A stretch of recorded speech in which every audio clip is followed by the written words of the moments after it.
This conference will now be recorded. Good morning, everyone. Today we are going to start a new chapter, statistics. So let's start with reading introduction part. Shashwat Khandelwal, please read the introduction class part. Yes, sir. We know that statistics deals with data collection for specific purposes. We can make decisions about the data by analyzing and interpreting it. In earlier classes, we have studied methods of representing data graphically and in tabular form.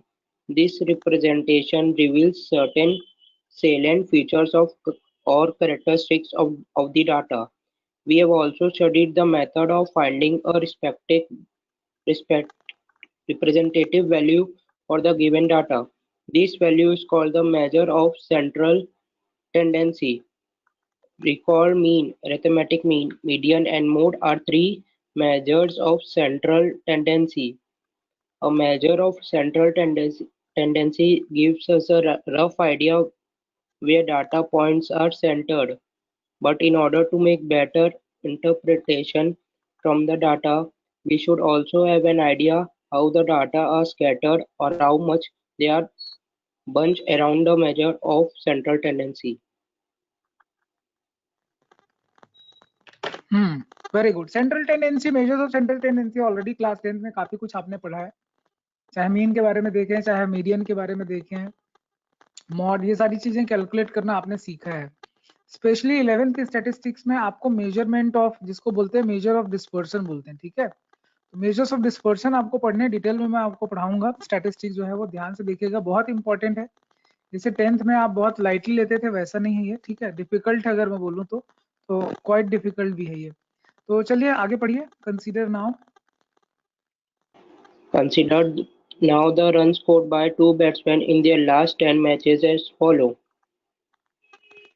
Batsman A 30, 91, 0, 64, 42, 80, 35, 117, 71. Batsman B 53, 46, 48, 50, 53, 53, 58, 60, 57, 52. Clearly, the mean and median of the data are batsman A mean is 53 and median is 53. And batsman B 53, 53. Recall that we calculate the mean of the data denoted by x bar by dividing the sum of the observations by the number of observations. देखो यहाँ पे आपको दो batsman दिख रहे हैं, एक विराट कोहली, एक रोहित शर्मा. अब दोनों का एवरेज यहाँ पे एक एग्जांपल के तौर पे हम समझ सकते हैं कि दोनों बैट्समैन का एवरेज जो है वो भी सेम है. देखो मीन जो है वो भी सेम है, 53 है ना, और इनका मीडियन भी सेम है. तो पता नहीं चल रहा है ना कि मतलब दोनों का मीन भी वही है, मीडियन भी वही है, तो दोनों में कोई फर्क नहीं. दोनों के स्कोर में कोई तो फर्क होगा. वो कौन सी चीज है जिसको हम डिफरेंशिएट करना चाह रहे हैं दोनों के? उसको बोलते हैं डिस्पर्शन. डेविएशन कितना है, मीन से कितना डेविएशन है, एवरेज से कितना डेविएशन है, कौन कंसिस्टेंट है, किसके बहुत अप एंड डाउन स्कोर आते हैं, इस टाइप की चीजें. कंसिस्टेंसी कहने का मतलब कंसिस्टेंसी किसकी ज्यादा अच्छी है, अगर ये जानना है तो सेंट्रल टेंडेंसी काम नहीं आएगा. ठीक है. जब सेंट्रल टेंडेंसी बराबर हो जाता है मीन मीडियन, तब आगे की बात करते हैं. अभी आप देख रहे हो एग्जांपल में यहीं से आपका चैप्टर स्टार्ट हो रहा है कि मीन भी इक्वल है, मीडियन भी इक्वल है. अब इस डेटा को अगर एनालिसिस करना है, इसको अगर पढ़ना है, तो वो कौन सा फैक्टर होगा जो इसको अलग बनाएगा? वो है मेजर ऑफ डिस्पर्सन. एक शॉर्ट में अगर मैं बोलूं डिस्पर्सन, मैं बड़ा वर्ड हो जाएगा, मैं शॉर्ट में अगर आपको बोलूं कि डेविएशन पढ़ना है कि सेंट्रल टेंडेंसी से डेविएशन किसका ज्यादा है. जैसे आप बैट्समैन ए का देख लो, आपको नहीं लग रहा बैट्समैन बी के स्कोर काफी करीब है, 50 के दिख रहा है ना, 50, 53, 53, 58, 57. डेटा देख के ही समझ में आ रहा है ज्यादा डेविएशन किसके स्कोर में है, बैट्समैन ए के कि बैट्समैन बी के? सर बैट्समैन ए. ज्यादा कंसिस्टेंट बैट्समैन बी है. अब हाई स्कोर देखो, हाई स्कोर के मामले में जाओगे तो बैट्समैन ए है, सेंचुरी बनाया 117, लेकिन वो 0 पे भी आउट हुआ है. वो 91 भी बनाया, वो 5 रन भी बनाया, मतलब बहुत कंसिस्टेंट नहीं है बैट्समैन. लेकिन बैट्समैन बी को देख लो आप, बिल्कुल कंसिस्टेंट है, वो जमे रहता है, बड़ा खेलता है, तो ठीक ठाक रेंज में जाके खेल सकता है वो. इतनी चीजें समझ में आ रही है क्या? Yes sir. तो डेविएशन मेन चीज, जिस चीज को हम लोग यहाँ एनालाइज करने वाले हैं, जिस चीज को ऑब्जर्व करने वाले हैं, that is called as deviation. ठीक है. आगे चल के इसके लैंग्वेजेस बदलेंगे, डेफिनेशंस बदलेंगे, इसके और मैथमेटिकल टूल्स धीरे धीरे आते जाएंगे, बट बेसिक चीज जो है वो जो आपको मैंने आपके दिमाग पे जो कीवर्ड अभी डाला है वो ये है कि सेंट्रल मेजर से, सेंट्रल टेंडेंसी से, मीन से या मीडियन से, है ना, सिर्फ दो ही वर्ड आपको कैच करना है, मीन या मीडियन से डेविएशन कितना है ये मेजर करने वाले हैं। आपको पता है कि मीन को एक्स बार से रिप्रेजेंट करते हैं, क्लियर है क्या? Yes sir. अच्छा, यस सर। एक Yes, चीज sir. अगर मैं आपको और डिस्कशन करूं आगे बढ़ने से पहले, तो हम ये बोल सकते हैं कि एक्स बार जो होता है sum of all deviation sigma x i upon क्या होता है, नंबर ऑफ ऑब्जर्वेशन, यही होता है ना। Yes sir. एक्स आई का मतलब x1 x2 x3 ऐसे डेटा है, n डेटाज हैं, यहाँ पे i जो है 1 से लेकर n तक है। अच्छा, कई बार होता है कि इनकी फ्रीक्वेंसी दे देते हैं, तब क्या करते हैं एफ आई एक्स आई कर देते हैं अपॉन सिग्मा एफ आई कर देते हैं। तो ये जो सिग्मा एफ आई होता है सम ऑफ फ्रीक्वेंसी, वही टोटल नंबर ऑफ ऑब्जर्वेशन बताता है जो कि n होता है। ये समझ में आ रहा है क्या? ये आपने क्लास 10 तक पढ़ा हुआ है, क्लियर है? Yes yes sir. Sir. Yes sir. अच्छा, एक चीज अगर इसे मैं आपसे बात करूं कि एक्स बार क्या होगा या सिग्मा एक्स आई क्या होगा, सम ऑफ ऑब्जर्वेशन क्या होगा, तो आप बता सकते हैं एन एक्स बार होगा, इसमें कोई डाउट है क्या? जितने ऑब्जर्वेशन है उनको अगर हम एवरेज से या मीन से मल्टीप्लाई कर दें तो टोटल नंबर ऑफ जितने सम ऑफ ऑब्जर्वेशन है वो मिल जाते हैं, क्लियर है क्या? सम ऑफ ऑब्जर्वेशन मतलब सिग्मा एक्स आई, समझ में आ रहा है बेटा सबको, n x bar? Yes sir. Yes sir. Good. तो ये मैं कुछ नहीं कर रहा हूँ, जो आपने क्लास 10 में पढ़ा होगा वो जस्ट मैं रिवाइज कर रहा हूँ ताकि आगे हम पढ़ेंगे तो आपको थोड़ा इंटरेस्ट बना रहे, ठीक है? नाउ अगर मैं आपसे बात करूं कि आपने एक्स बार देख लिया, आपने सम ऑफ ऑब्जर्वेशन देख लिया, क्या होगा अगर सारे एक्स आई में +5 ऐड कर दूं तो इसके मीन में कोई फर्क आएगा क्या? देखते हैं। सिग्मा लगा दिया, सिग्मा का मतलब सबको ऐड कर दिया, total number of observation x bar बोलते हैं। क्या होता है जब ये ब्रैकेट खुलता है, सिग्मा की थोड़ी सी कहानी मैं आपको बता ही देता हूँ। तो सिग्मा एक्स आई जो है, सिग्मा जो है वो सम के लिए नोटेशन यूज में आता है, सीक्वेंस एंड सीरीज में काफी डिटेल में सिग्मा है, बट स्पेशल सीरीज नहीं, इसलिए मैंने वहां बताया नहीं आपको, लेकिन स्टैटिस्टिक्स में सिग्मा यूज होगा तो मैं आपको साथ में बताते चलूंगा, तो ध्यान से समझते चलना, ठीक है? तो यहाँ पे सिग्मा का ब्रैकेट खुल रहा है, तो ब्रैकेट जब खुल रहा है तो सिग्मा अलग अलग जगह चला जाएगा, एक बार 5 में जाएगा सिग्मा, एक बार एक्स आई में जाएगा। तो ये जो अलग अलग होगा, तो ये तो आपको पता है फर्स्ट टर्म अलग हो जाएगा sigma x i upon N. लेकिन क्या होता है सिग्मा सिग्मा ऑफ 5 का मतलब समझा रहा हूँ आपको मैं। सिग्मा ऑफ 5 का मतलब है 5 को n टाइम्स ऐड करना है, 5 + 5 + 5 n टाइम्स ऐड करना है, तो ऊपर आ जाएगा 5n, नीचे तो n है ही है, तो +5 हो जाएगा, समझ में आ रहा है? तो चेंज कहाँ आया? हर एक डेटा में अगर +5 करूंगा तो उसका मीन में भी +5 हो जाएगा, ये समझ में आ रहा है क्या? यस ये सर। ठीक Yes. वैसा ही है जैसे जैसे Yes, कि आप sir. मान लीजिए आपके मिड टर्म में स्कोर, एवरेज स्कोर, जितने भी आपके 4 या 5 जितने भी सब्जेक्ट होते हैं, 5 सब्जेक्ट में सपोज आपका average score out of 100 suppose 70 है। अब हुआ ये कि बोनस मार्क दिया जाना है, ठीक है? मोंती सर ने बोला कि ऑनलाइन एग्जाम हो रहा है, बच्चे जो है वो ऑनलाइन में कुछ ना कुछ गड़बड़ कर जाते हैं, तो उनको +5 मार्क्स बोनस दे दो, ऐसा उन्होंने सपोज बोल दिया। तो अब आपका एवरेज कितना हो जाएगा अगर हर एक सब्जेक्ट में आपको 5-5 नंबर बढ़ा दें, तो एवरेज में भी 5 बढ़ जाना है, समझ में आ रहा है? यस क्लियर है? सर। अब सपोज यहीं पे सीन कुछ ऐसा है कि आपका एवरेज स्कोर जो है वो 70 है, और आप आपके कॉपी में सपोज सबको सपोज ज्यादा मार्क्स मिल गए, उसमें कुछ एक पैरामीटर था जिसके अकॉर्डिंग आपको मार्क्स उसमें से कटने हैं, सपोज सब में 5-5 मार्क्स कटा देने हैं सारे एग्जाम में, सारे सब्जेक्ट में। तो सब सारे सब्जेक्ट में अगर 5-5 मार्क्स कम कर दूं तो एवरेज में क्या चेंज आएगा? एवरेज भी 5 मार्क्स कम हो जाएगा, ये समझ में आ रहा है क्या? Yes, sir. Yes sir. Clear है? Yes, यानी sir. हर एक ऑब्जर्वेशन में कांस्टेंट नंबर ऐड करता हूं तो मीन में भी कांस्टेंट नंबर ऐड हो जाता है। अगर हर एक ऑब्जर्वेशन में कोई कांस्टेंट नंबर माइनस कर दूं, से 5 माइनस कर दूं, तो एवरेज भी माइनस हो जाएगा। सिमिलरली मल्टीप्लीकेशन में और डिवीजन में भी होता है, अगर मैं आपके हर एक मार्क्स को डबल कर दूं तो आपका एवरेज भी डबल हो जाएगा, ये समझ रहे हैं आप? क्लियर है ना? आपके मिड टर्म के जो जितने भी पेपर थे उसमें जो जो आपका स्कोर था उसको अगर मैं डबल कर दूं तो एवरेज डबल नहीं हो जाएगा? डबल हो जाएगा। और अगर उसको हाफ कर दूं तो आपका एवरेज भी हाफ हो जाएगा। मतलब एक ही नंबर को सारे नंबर में मल्टीप्लाई, एडिशन, सब्ट्रैक्शन, डिवीजन कुछ भी करेंगे तो उसका इफेक्ट कहाँ दिखाई देगा, वो चेंज कहाँ दिखाई देगा? मीन में भी वही नंबर चेंज लाएगा, वही ऑपरेशन के साथ। ये समझ में आ रहा है क्या? Yes, sir. Yes sir. Very good, चलिए Yes, sir. आगे बढ़ा जाए। जिन्होंने कैमरा ऑन नहीं किया अभी तक से प्लीज कैमरा ऑन करिए। देखिए आपको यही लिखा है जो चीज मैं आपको बता रहा था एक्स बार के बारे में, ये लिखा है। जस्ट रिकॉल कर रहे हैं। मीन के बारे में डिटेल में बात कर लिया मैं आपसे। अभी मीडियन के बारे में अगर मैं बात करूं कि मीडियन क्या होता है, तो मिडिल मोस्ट चीजें जो होती है उसको मीडियन बोला जाता है, correct. Who is this participant four, please talk to me. Participant 4 के नाम से कौन है? Yes, sir. कौन? So, Sarvasati. अच्छा साव्यसाची, बेटा कैमरा को ऑन कर लो। Dhruv Datta, Dhruv Datta are you there? Sir, actually मैं Yes, घर sir. के बाहर खड़ा हूँ, इसलिए मैं कैमरा ऑन नहीं कर कोई सकता। बात नहीं बेटा, कोई बात नहीं। साव्यसाची कोई बात नहीं, इट्स ओके फाइन।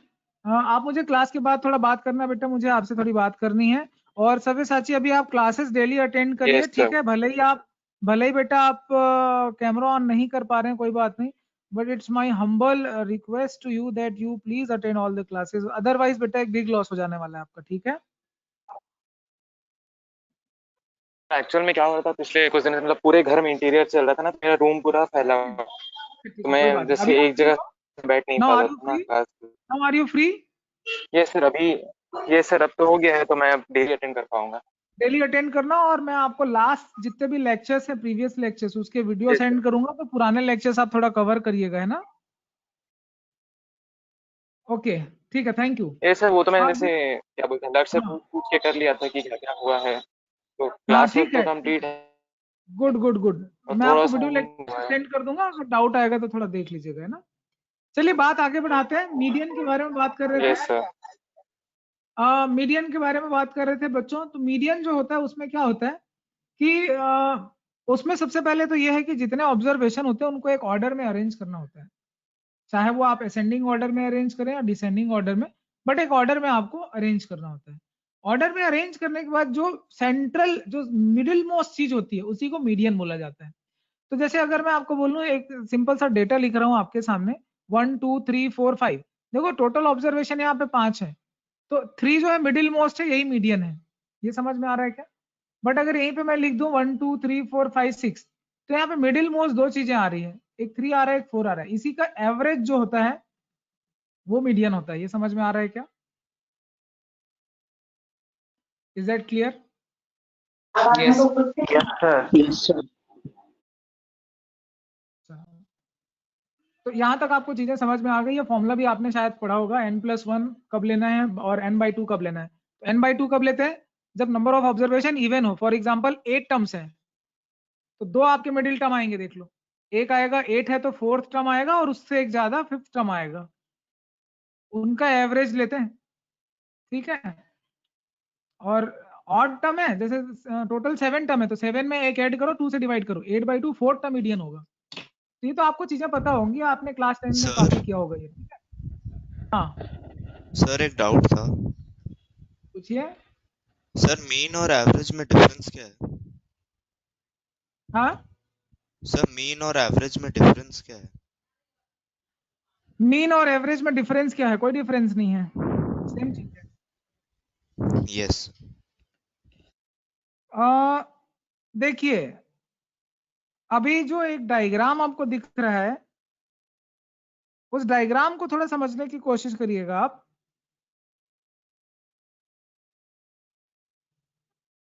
डायग्राम से क्या समझ में आ रहा है बताइए? बैट्समैन ए और बैट्समैन बी हमने देखा था ना।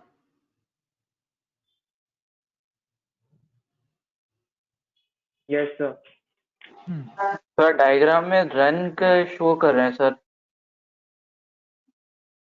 हाँ, डायग्राम में आपको रन शो कर रहा है कि जो जो स्कोर है, ठीक है, जैसे 50 में जो है, जैसे 60, जो जो डॉट डॉट दिख रहे हैं ना, वो स्कोर बता रहे हैं नंबर लाइन पे। Yes, sir.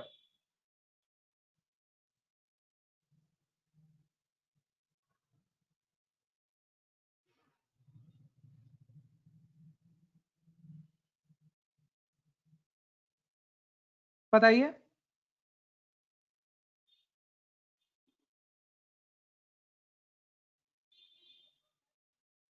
सर बी में डॉट्स बहुत क्लोज हैं और ए में बहुत दूर दूर है। हाँ, ए में काफी दूर दूर है, बी में काफी क्लोज है। तो ये क्या बताता है, स्कैटरनेस किस में ज्यादा है? ये पढ़ो तो यहाँ से नीति आप पढ़िए। We find that. So we find that the mean and median of the runs scored by both the batsmen A and B are same, that is 53. Can we say that the performance of two players is same? Clearly no, because the variability in the scores of batsman A is from 0 minimum to 117 maximum, whereas the range of the runs scored by batsman B is from 46 to 60. Let us now plot the above scores as dots on a number line. We find the following diagram. For batsman A, for batsman B. We can see that the dots corresponding to batsman B are close to each other and are clustering around the measure of central tendency, mean and median, while those corresponding to batsman A are scattered or more spread out.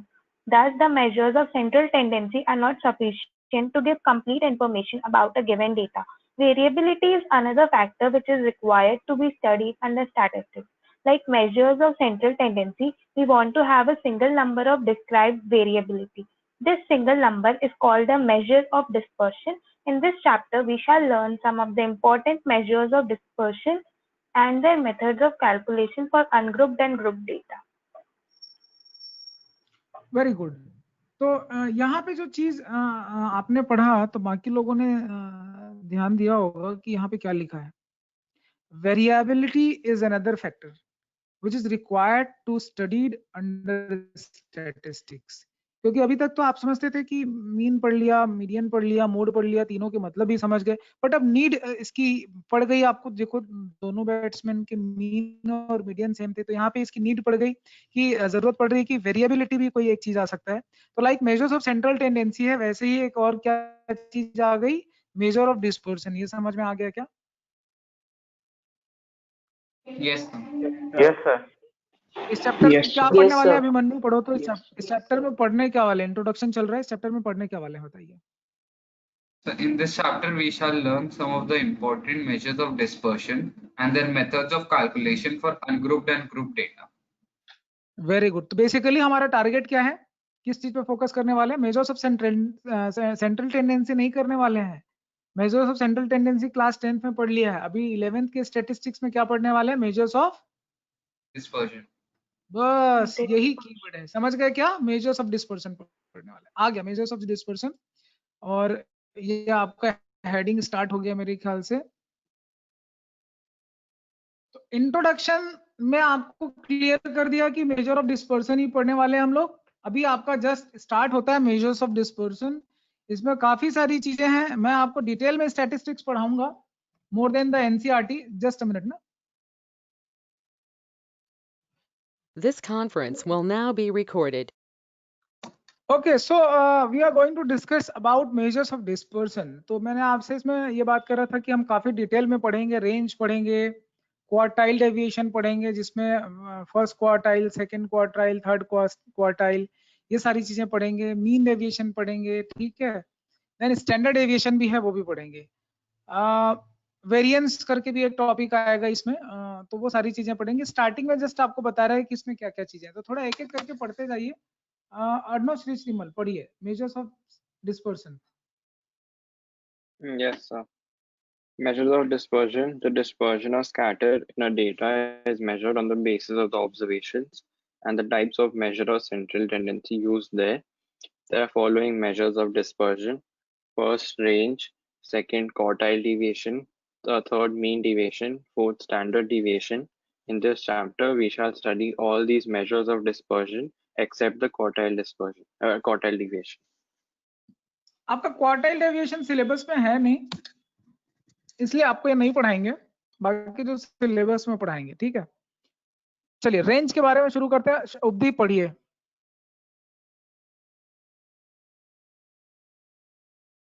Range.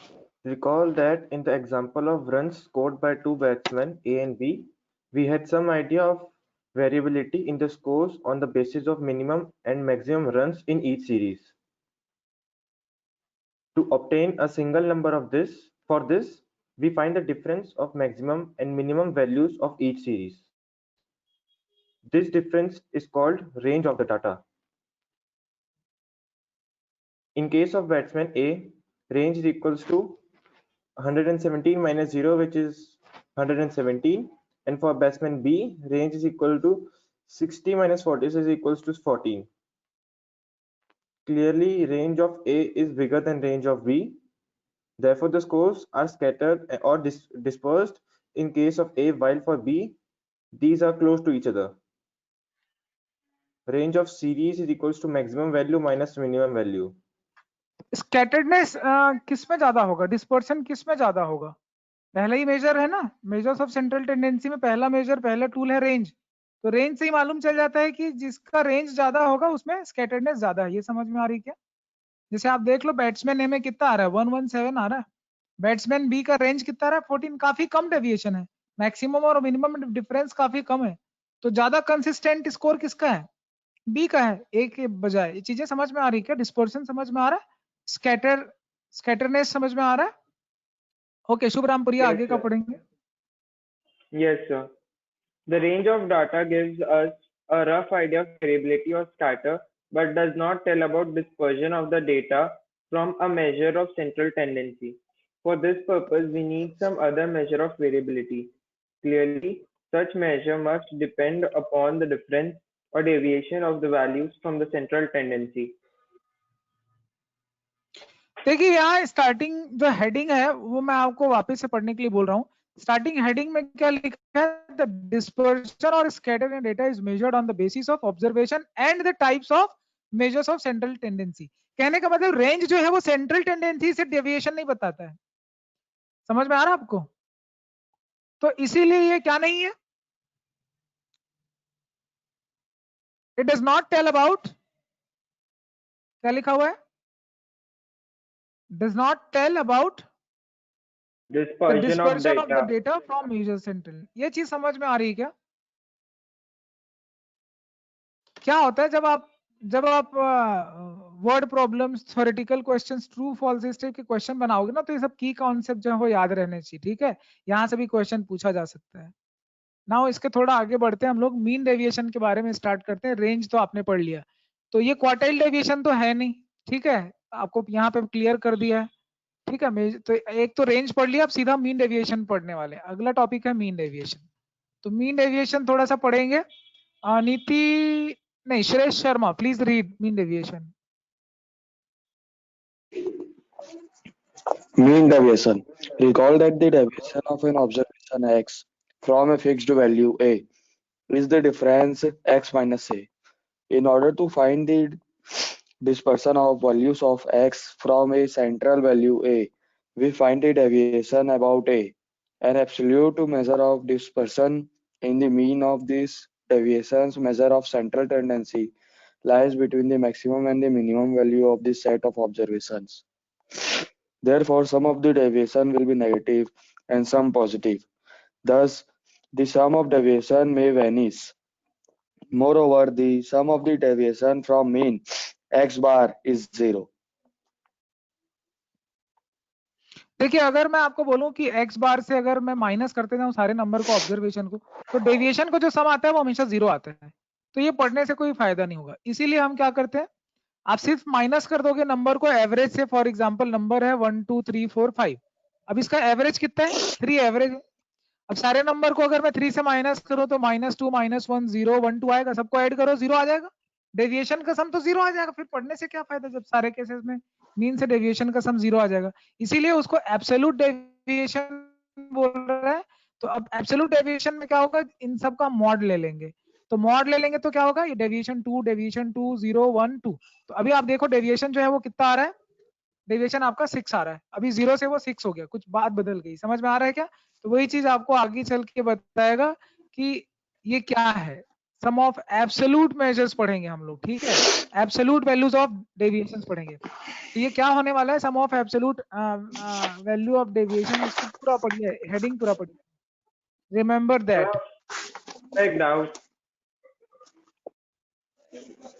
हाँ, पूछिए पूछिए। Mean deviation में जो आप अभी example दिए वो 6/5 होगा ना? हाँ, 6/5 हो जाएगा वो। ठीक है, आगे बढ़िए। Remember that in finding the suitable measure of dispersion, we require the distance of each value from a central tendency or a fixed number A. Recall that the absolute value of the difference of two numbers gives the distance between the numbers when represented on a number line. Thus, to find the measure of dispersion from a fixed number A, we may take the mean of the absolute values of the deviation from the central value. This mean is called the mean deviation. Thus, mean deviation about a central value A is the mean of the absolute values of the deviation of the observations from A. The mean deviation from A is denoted as MDA. Therefore, MDA is equal to sum of absolute values of deviation from A divided by number of observations. Okay, very good. मेरे ख्याल से कुछ picture clear होना शुरू हो गया होगा। Remarks में पढ़िए, रिमार्क्स में क्या लिखा हुआ है?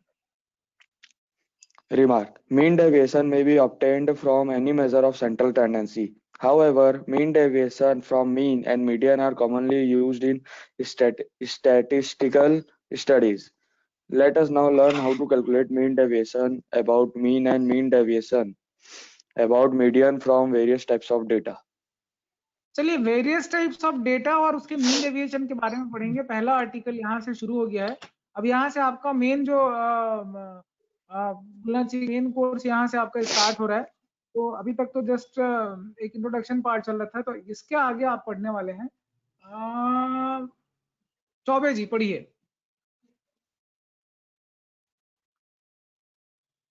Mean deviation for ungrouped data.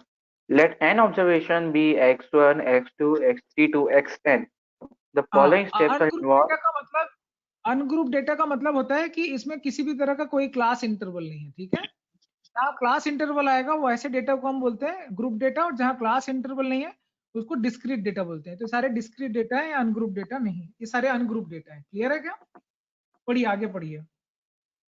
The following steps are involved in the calculation of mean deviation about mean or median. Step 1. Calculate the measure of central tendency about which we are to find the mean deviation. Let it be A. Step 2. Find the deviation of each xi from A, i.e. x1 minus A, x2 minus A, x3 minus A to xn minus A. Step 3. Find the absolute values of deviations, i.e. drop the minus sign if it is there, i.e. modulus of x1i to modulus of xn minus A. Step 4. Find the mean absolute.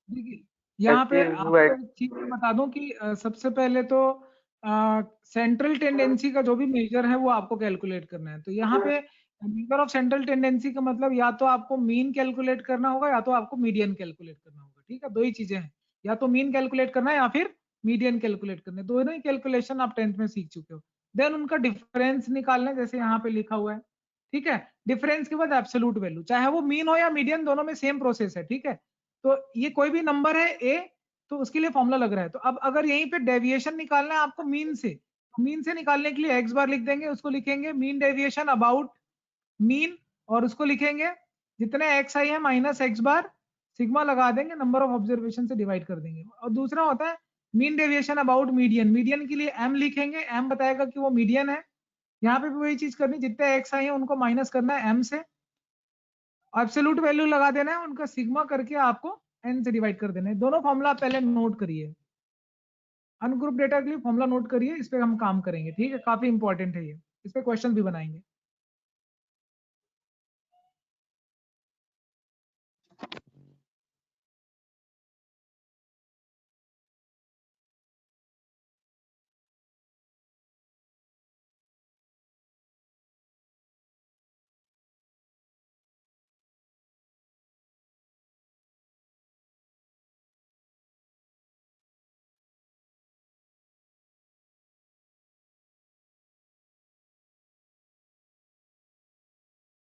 Abhimanyu Upadhyay यहाँ से पढ़िए note.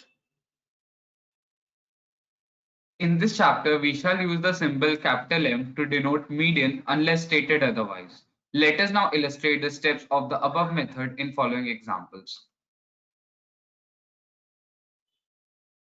Okay, So very shall I good. continue? Yes, please continue. Example 1. Example 1. Find the mean deviation about the mean for the following data: 6, 7, 10, 12, 13, 4, 8, 12. देखिए सबसे Solution. पहले मैं आपको समझा रहा हूँ, find the mean deviation about the mean लिखा हुआ है, तो ये हम पूरा का पूरा क्वेश्चन आपको सॉल्व करके भी दिखाएंगे कि कैसे एक क्वेश्चन को सॉल्व करना चाहिए।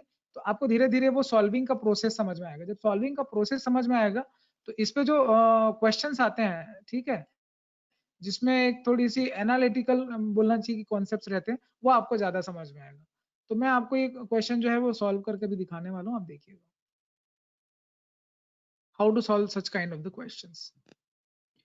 तो ये समझ में आ गया क्या? प्रोसेस समझ में आया था क्या क्या करना है? सबसे पहले सेंट्रल टेंडेंसी निकालना ही पड़ेगा। निकालना पड़ेगा कि नहीं निकालना पड़ेगा? Central tendency Yes, sir. निकालना पड़ेगा ना, Yes, अगर sir. दिया हुआ नहीं है तो। अगर दिया हुआ नहीं है सेंट्रल टेंडेंसी तो you have to find it.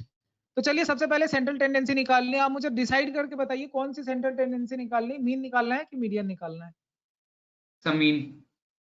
Mean निकालने के लिए कौन सा फॉर्मूला यूज करूंगा? सही फॉर्मूला लिखा है?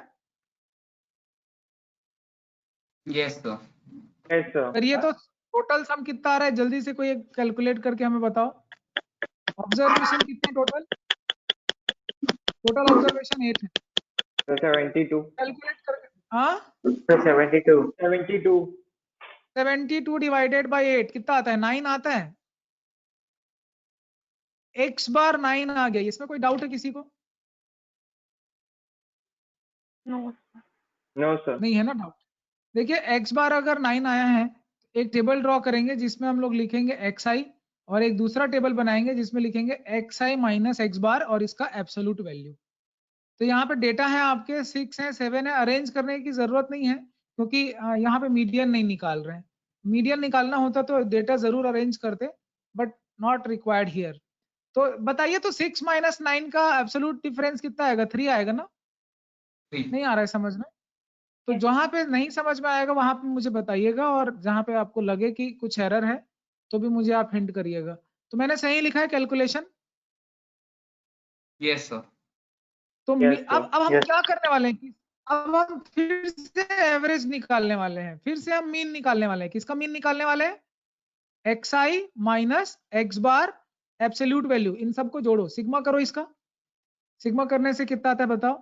3 + 2 22. 5 6, हाँ 22. 22 सम आ रहा है। बताओ टोटल ऑब्जर्वेशन कितने हैं? अभी भी वही है, n ऑब्जर्वेशन है अपॉन n। तो ये आपको समझ में आ रहा है मीन डेविएशन अबाउट x बार कैसे कैलकुलेट किया? तो n Yes, यहाँ पे sir. 8 है, डेसिमल Yes, में sir. कितना आता है कैलकुलेट कर लीजिए। अबाउट 3 आसपास आ रहा है, 3 के आसपास है, ये समझ में आ रहा है? Yes, sir. 2.75. चीजें समझ में आ रही है बेटा कि नहीं आ रही है? Yes, sir. तो Yes, sir. 2.75 Yes, जो है sir. आपका आंसर है। 2.75 क्या है? आंसर है। ये sir. क्लियर है क्या? Yes, sir. तो इसका क्या मतलब है? 2.75 का क्या मतलब है? कैसे समझेंगे 2.75 क्या है? अभी आपका एवरेज कितना है? मीन कितना? मीन 9. 9. मीन जो है वो इनका 9 है ना? सारे ऑब्जर्वेशन जो आपको दिए हुए थे, ऑब्जर्वेशन आपके दिमाग में है? किस किस तरह का ऑब्जर्वेशन लिखा हुआ है? कौन कौन सा ऑब्जर्वेशन लिखा हुआ आपको दिख रहा है ना? 6 7 9 12 दिख रहा है ना? अगर इसको नंबर लाइन पे ऐसे प्लॉट करेंगे तो क्या होगा? कहाँ से शुरू करूं मैं प्लॉटिंग करना? 4 से चालू कर दूं? 4 से 4 है, 13. 5 है, 6 है, 7 है, 8 है, 9 10 11 और 12 भी है। ये 12 है। इस तरह से नंबर्स हैं आपके पास। 13 भी है, सॉरी 13 भी है। तो अब आपको मैं प्लॉट करना सिखाऊं। 13 है यहाँ पे 12 है, 12 एक ही बार आया है, 12 2 बार आया है। 11 भी नहीं है, 11 एक बार भी नहीं। 10 है यहाँ पे, देन 9 है क्या? 9 नहीं है। 8 है एक बार, देन 7 है, 6 है, 5 नहीं है, 4 है। मैंने सही सही नंबर लिखे हैं ना? दिख रहा है आप लोगों को? Yes, sir. Central sir. Tendency आपकी Yes, 9 sir. है, 9 इसका एवरेज है, आपने देखा है ना, इन सारे नंबर का जो एवरेज है वो 9 है, और ये जो x बार आया वो 9 आया, और लेकिन मीन डेविएशन अबाउट x बार आया वो कितना आया, 2.75 आया। मैं पूछना चाह रहा हूँ आपसे 2.75 का मतलब क्या है, कौन बताएगा, क्या मतलब है इस 2.75 का? अभिमन्यु बताओ। So मतलब ऑन एन एवरेज 9 से 2.75 डिस्टेंस पे सारी वैल्यूज सारे मिल डेटा जाएंगी। है ये चीज, यानी इन सबका जो डिस्टेंस का अगर मैं एवरेज निकालूं तो आपको डिस्टेंस दिख रहा होगा, यहाँ से ये डिस्टेंस दिख रहा होगा डेटा का, कौन कितने कितने डिस्टेंस पे दिख रहा है ना, तो ऑन एन एवरेज ये जो डिस्टेंस है वो हाउ मच है, ये डिस्टेंस जो है वो 7.5 का, तो इसी को बोला जाता है डेविएशन का एवरेज है ये, इसीलिए इसको क्या बोलते हैं, मीन डेविएशन बोलते हैं। नाम क्या है इसका, मीन डेविएशन। जहां पे भी मीन आएगा समझ जाना वहां एवरेज निकालना है, ठीक है। मीन एक मैथमेटिकल टर्म हो जाता है, एवरेज इन जनरल सेंस कोई भी समझता है उसको। तो चीजें क्लियर है क्या, mean deviation about mean? Yes sir. Very Yes, good. sir. हम अभी Yes, जस्ट sir. डेफिनेशन ही समझ रहे हैं अभी तक से, और डेफिनेशन समझने के इस पड़ाव में हम एक और क्वेश्चन आज कर सकते हैं, और वो है एग्जांपल नंबर 2 जिसका नाम है मीन डेविएशन अबाउट मीन। फिर से मीन है। तो चलिए ठीक है, फिर से वापस से एक क्वेश्चन देख लेते हैं, आपको समझा देते हैं। This would be the last question of this class. ध्यान से देखिएगा, example number 2। Sabyasachi Mishra, please read the question.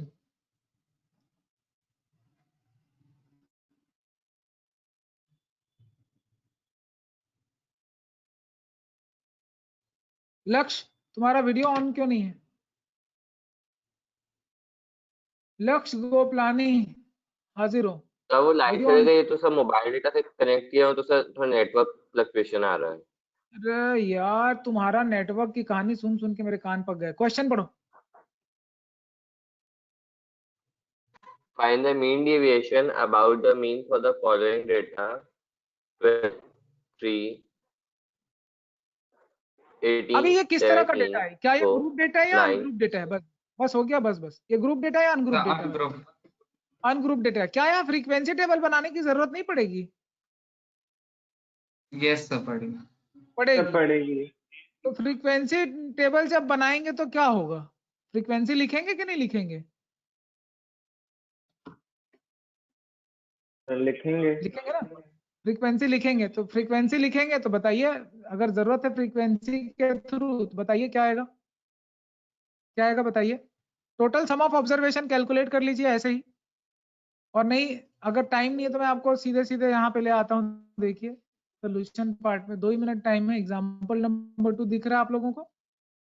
आप चाहें तो इसको फ्रीक्वेंसी से भी बना सकते हैं, और नहीं चाहें तो आप सीधे सीधे ऑब्जर्वेशन को सम भी कर सकते हैं, ठीक है। क्योंकि मेजर्स ऑफ सेंट्रल टेंडेंसी आपने पढ़ा है, एवरेज निकालना आपको आता है। क्लियर है क्या? एवरेज देख लिया आप लोगों ने, किस तरह से एवरेज निकाला, ये दिख रहा है आपको। एवरेज निकालने के बाद सेकंड स्टेप होता है कि आपको क्या करना होता है, एब्सोल्यूट डेविएशन निकालना पड़ता है। एब्सोल्यूट वैल्यू ऑफ डेविएशन, क्या बोलते हैं इसको, absolute value of deviation from mean. ये चीज समझ में आ रहा है? Yes sir. सारे डेविएशन निकाला, देखो डेविएशन निकाल के रख दिया, सारे पॉजिटिव आएंगे, नेगेटिव एक भी नहीं आएगा। अब इन सब का क्या कर देना, वापस से एवरेज निकाल देना, इसी का मीन निकाल देना है। तो जो आंसर आएगा वो क्या बताएगा, mean deviation from about mean. क्या होगा वो, मीन डेविएशन अबाउट मीन। ये चीज समझ में आ रही है क्या? तो ये 6.2 क्या बता रहा है, 6.2 बता रहा है। देखो एवरेज आ रहा है आपका 10 आ रहा है, और 6.2 का मतलब ये है कि एवरेज से सारे डेटा कहाँ कितनी दूर पे है, 6.2 के डिस्टेंस पे है सारे data, average on an average. Clear है क्या? तो स्कैटर्डनेस समझ में आ रहा है, 10 से काफी दूर है। अब बताओ स्कैटर्डनेस पहले में ज्यादा था कि इसमें ज्यादा, डेविएशन किस में ज्यादा था, डिस्पर्शन ये वाले डेटा में ज्यादा है कि पहले वाले में ज्यादा था? कौन से एग्जांपल में ज्यादा है? सेकंड वाले में, क्योंकि यहीं से मालूम चल रहा है इसका, जितना ज्यादा नंबर आएगा 6.2 और जितना बड़ा नंबर आएगा वहीं से मालूम चल जाएगा स्कैटर्डनेस ज्यादा है। चीजें समझ में आ रही बेटा, डिस्पर्शन समझ में आ रहा है, मेजर कर पा रहे हैं? तो मैं आप लोगों के लिए टास्क दे रहा हूँ, बैट्समैन ए और बैट्समैन 2 आपके बुक में दिया है ना, तो मुझे बताना कि बैट्समैन ए और बैट्समैन 2 में मीन डेविएशन अबाउट मीन क्या आ रहा है, ठीक है। उसमें मीन डेविएशन कैलकुलेट करके आप मुझे बताएंगे। चलिए क्लास ऑफ करते हैं, टाइम हो गया। Thank you so much. Thank you sir.